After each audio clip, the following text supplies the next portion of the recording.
Shalom, selamat pagi sekali lagi Bapak Ibu dan Saudara. Ya, hari ini kita bukan hanya merayakan tadi yang saya katakan hari Minggu kita ibadah. Toh Bapak Ibu saya percaya juga udah rajin beribadah lah. Tuh.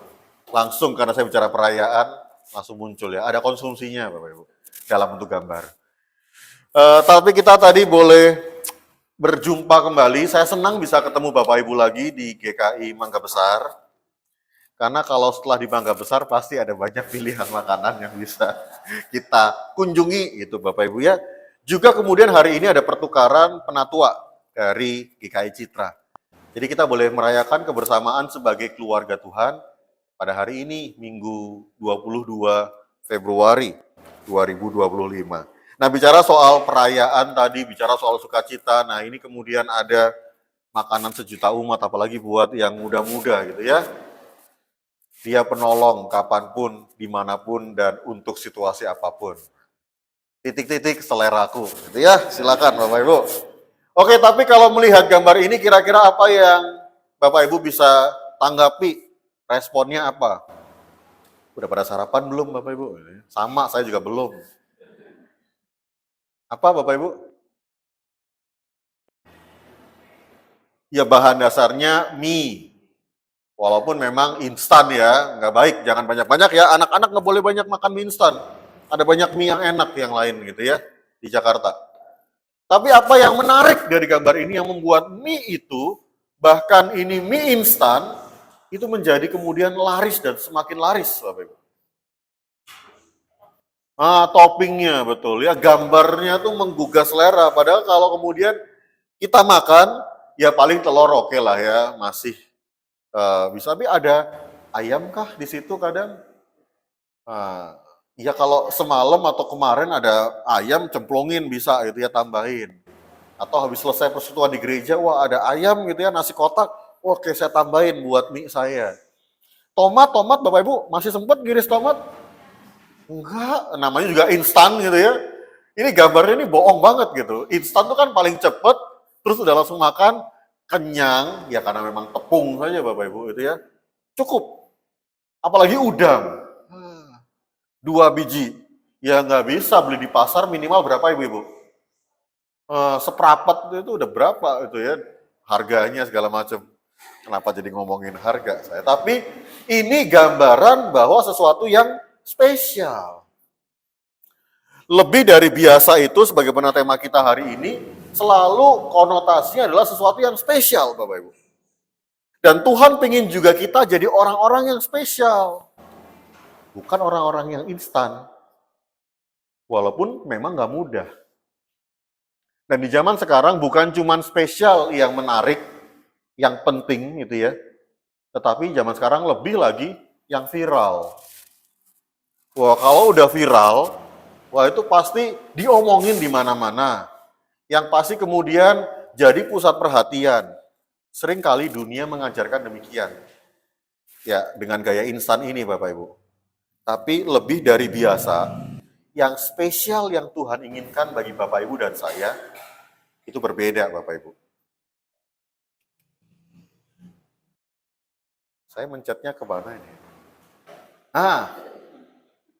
Oke. Kita lihat bacaan pertama.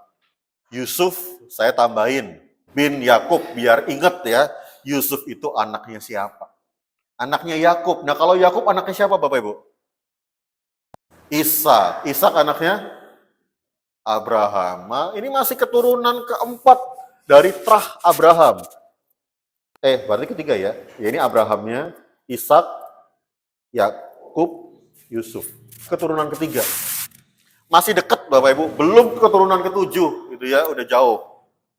Tetapi hidup Yusuf, hidup yang spesial juga. Tapi spesial itu spesial nggak enak, bukan kayak gambar tadi Bapak Ibu. Viral nggak? Enggak, zaman dulu nggak ada medsos.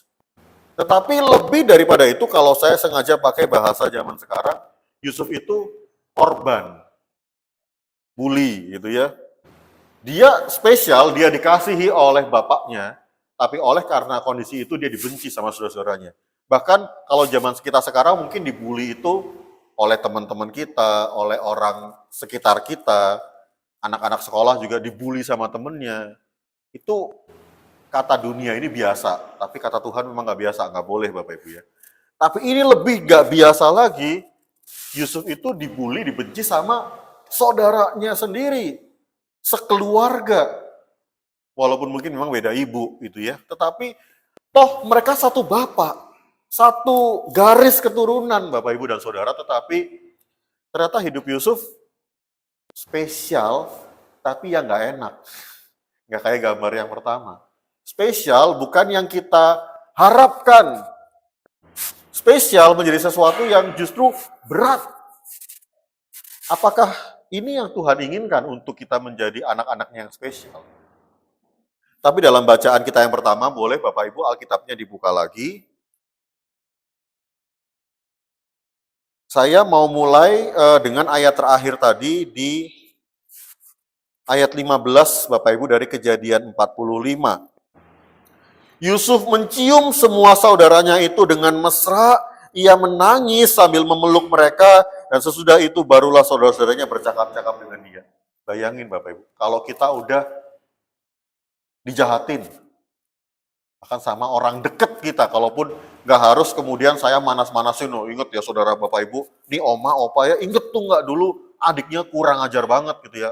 Wah adiknya kemudian ngebohongin, atau kemudian seringkali terjadi rebutan warisan gitu ya.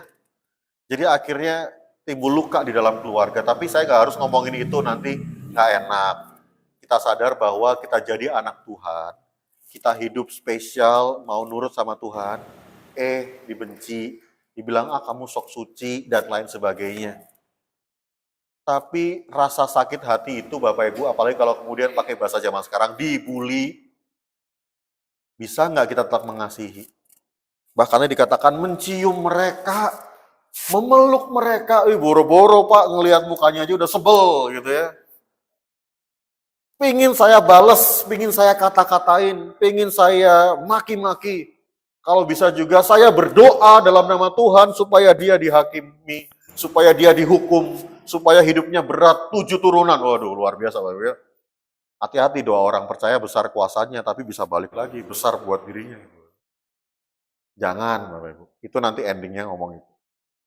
Tapi lihat Yusuf, kalau kita di posisi Yusuf, bisa nggak Bapak Ibu dengan semudah itu kita mengasihi dan mengampuni kondisi yang nggak biasa itu?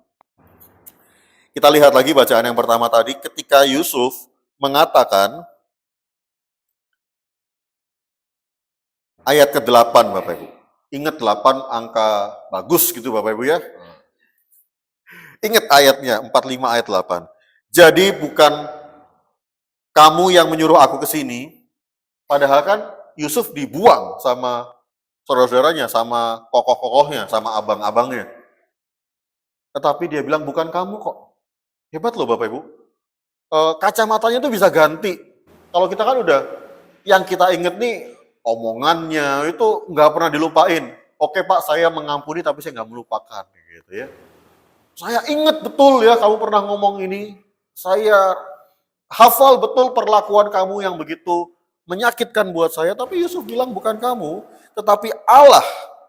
Dia yang telah menempatkan aku sekarang di sini sebagai bapa bagi Firaun dan tuan atas seluruh istananya dan sebagai kuasa atas seluruh tanah Mesir. Dan selanjutnya Yusuf berulang kali juga terus mengatakan bahwa Tuhan yang membuat dia hidup. Walaupun mungkin oleh dunia ini, bahkan yang terdekat dengan dia, saudara-saudaranya bikin dia udah mati. Dan mungkin juga di zaman sekarang, kita udah gak punya harapan hidup ya. Bisnis ditipu, dicurangin, relasi juga hancur, ataupun hal-hal yang lain. Kesehatan juga gak sembuh-sembuh. Oh sakit terus ya saya Tuhan. Pikiran juga penuh terus. Oh rasa-rasanya hidup saya nggak ada harapan. Bahkan nggak jarang Bapak Ibu dan Saudara, banyak yang berkata, Tuhan kalau gini cepat dipanggil aja lah. Tapi Yusuf Bapak Ibu, dari muda udah ngalamin semuanya itu. Sebenarnya kalau udah di posisinya Yusuf, Dia bisa pakai semua kekuasaannya untuk balas dendam. Tapi lebih dari yang biasa, itu yang Yusuf lakukan, dan sungguh dia menjadi orang yang spesial di mata Tuhan. Apakah kita siap dan sanggup untuk jadi titik-titik selera Tuhan tadi, Bapak Ibu? Atau jangan-jangan kita masih hidup dengan selera kita, selera dunia ini, dan lain sebagainya. Lebih dari yang biasa, ayat firman Tuhan kita, khususnya di Lukas 6, ayat 29, Bapak Ibu, kita boleh baca bareng-bareng di depan, 1, 2, 3. Jikalau kamu, apakah jasamu orang berdosa pun berbuat demikian? Tuhan ingin kita spesial itu karena kita udah gak berdosa kan Bapak Ibu. Secara status, kita memang masih harus terus mengaku dosa tiap hari Minggu, lalu salam damai, itu betul dalam liturgi kita, ibadah kita. Tetapi secara status, secara prinsip harusnya hidup kita udah berbeda Bapak Ibu dan Saudara. Jangan lagi curang, jangan lagi membalas kejahatan dengan kejahatan, jangan lagi menyimpan dendam, dan lain sebagainya. Susah Pak, betul. Dan kembali kita nggak instan Bapak Ibu dan Saudara. Nggak 3 menit jadi. Nggak kemudian 3 menit jadi kayak gambar doang gitu Bapak Ibu ya. Walaupun di Yogyakarta, tempat saya kuliah dulu, ada Warmindo yang bikin Indomie, jadi keluar mereknya. Warung yang sesuai gambarnya Bapak Ibu. Wah, memang harganya akhirnya bukan harga Warmindo dong Bapak Ibu ya, harganya lebih. Nah kita juga harus gitu dong, harga kita lebih loh Bapak Ibu dari sekedar yang biasa-biasa aja. Kita dibayar dengan darah Tuhan Yesus yang mahal harganya. Supaya kita sungguh-sungguh hidup lebih dari biasa, bukan seperti orang berdosa yang melakukan semua itu hanya kepada mereka yang baik sama mereka. Hanya kepada orang-orang yang satu circle sama kita. Hanya kepada orang-orang yang memang menyenangkan dan menguntungkan bagi kita. Nah, pesan saya adalah kalau memang ada banyak orang yang menyakitkan, mengecewakan, mendukakan, jaga jarak dulu aja Bapak Ibu. Jangan kemudian akhirnya, oke, saya Laskar Kristus, berani hadapin gitu ya. Nanti babak belur gitu ya. Simpen tenaga dulu, doakan dulu. Kita lihat kembali ayat firman Tuhan mengatakan, kasihilah musuhmu, berbuatlah baik kepada mereka yang membenci kamu, bahkan berkatilah, jadi jaga doa kita, jangan doain yang buruk-buruk, nanti kita juga didoain yang buruk-buruk sama mereka. Kita harus doa bagus.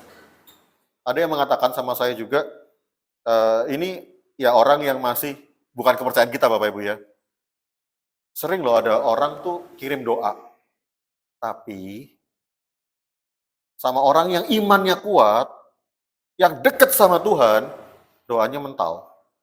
Doa jahatnya istilahnya nggak masuk gitu loh Bapak Ibu. Terlepas kita mau percaya atau enggak, itu memang debatable Bapak Ibu ya. Tapi yang kita percaya adalah kuasa darah Kristus yang mahal, bukan harga Warmindo tadi Bapak Ibu ya. Itu dibayar lunas di Golgota, di Kalvari, bahkan bukan hanya sekedar kayu salib, kayunya murah Bapak Ibu. Sekarang kalau salibnya Bapak Ibu mungkin lebih mahal gitu ya, apalagi yang gede.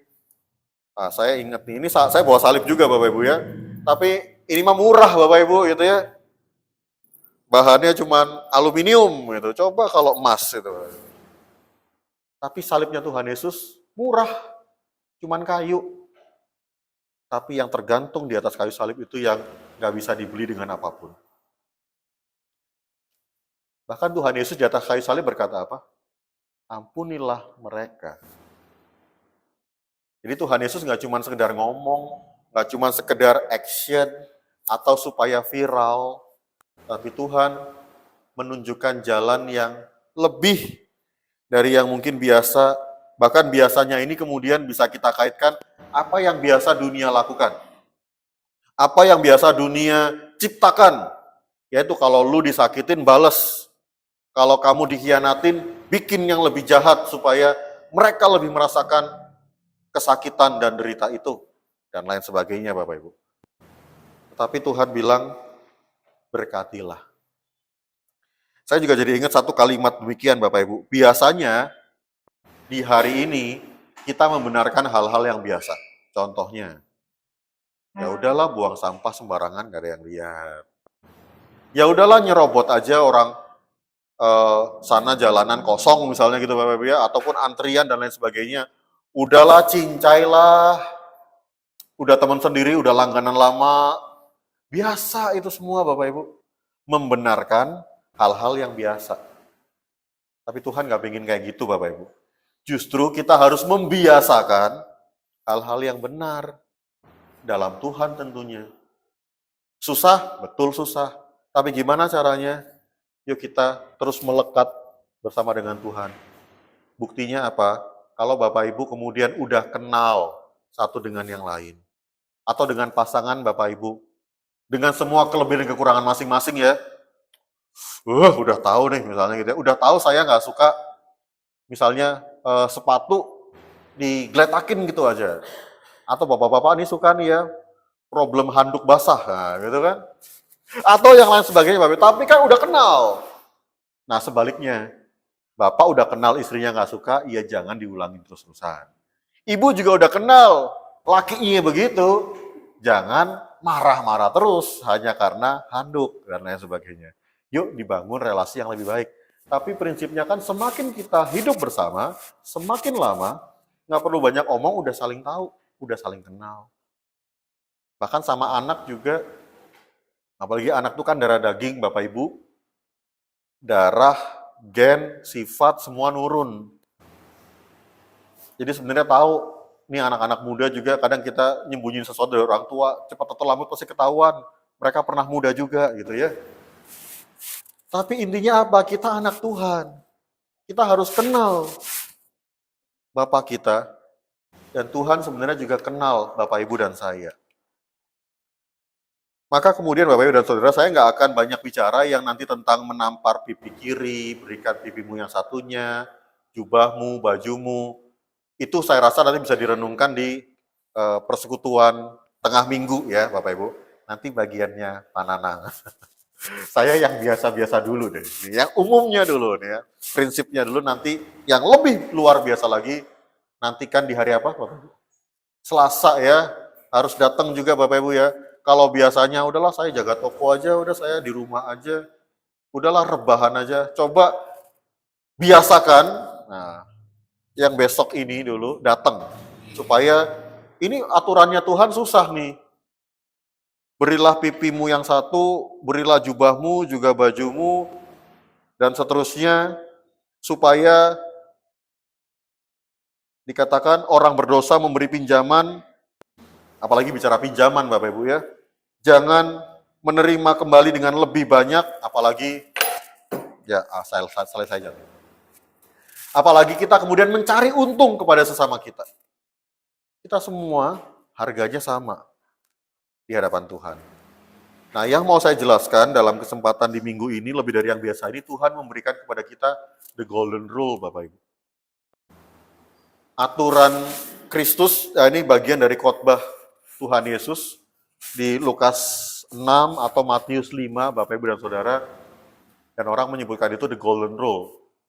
Dan bukankah emas tadi yang sudah saya sempat singgung, semakin tua harusnya semakin kusam. Ya tinggal dibersihin ke toko emas Bapak Ibu ya, kecuci. Tapi harusnya semakin lama, tambah mahal dong Bapak Ibu. Investasi emas itu, kenapa si pendeta jadi ngajarin investasi Bapak Ibu. Tetapi konon katanya, ya kalau tanah ngejualinnya lagi ribet Bapak Ibu ya. Generasi saya nih milenial lagi berpikir ya udahlah emas saja lah paling aman, kecuali emang ya kalau kecolongan ya udah apes saja gitu. Tapi semakin tua, semakin lama, itu semakin mahal harganya. Demikian juga the golden rule yang Tuhan ajarkan buat kita. Aturan ini udah sangat lama dan harusnya semakin berakar dalam hidup kita. Nah bedanya begini Bapak Ibu, kalau aturan-aturan di zaman Tuhan Yesus juga, dan mungkin juga aturan dunia ini yang biasa tadi, kalau kamu nggak suka, ya udah gitu. Kalau kamu juga kemudian mau berbuat baik, harus buat baik juga sama orang lain. atau hal-hal yang lain sebagainya yang seringkali berkata pusatnya itu aku, Bapak Ibu. Tapi hukum di dalam Tuhan lebih positif. Dulu tuh negatif terus bahasanya. Jangan membunuh. Yang tadi saya udah ngomongin juga ya di kata pembuka. Jangan menghakimi. Kamu juga jangan mendustai orang lain. Jadi selalu jangan-jangan kalau anak Bapak Ibu dibilang, jangan main pisau, jangan main piring gitu ya. Semakin dikatai jangan, itu anak makin penasaran. Jangan bohong, jangan bolos, jangan males. Jadi malas beneran. Tapi the golden rule dalam Tuhan adalah kasihilah musuhmu, berdoalah bagi mereka yang mengasihi kamu. Apa yang kamu ingin orang perbuat padamu, kalimatnya positif Bapak Ibu. Perbuatlah demikian. Dan fokusnya bukan lagi aku, dan aku. Tapi kamu harus ngasihin dulu. Dan percayalah kamu juga akan dikasihi. Bukankah aku, salib Kristus lagi, telah terlebih dahulu mengasihi saudara dan saya. Dan menjadikan kita tadi spesial. Ada 2 pesan buat kita Bapak Ibu. Yang tadi yang pertama adalah karena Tuhan tuh tahu dan kenal siapa kita. Dia menciptakan kita dengan spesial juga, seturut dengan gambar dan rupanya. Makanya Tuhan pingin, saya nggak bisa baca dari sini Bapak Ibu, tolong dibacain. Yang atas dulu Bapak Ibu, 1, 2, 3.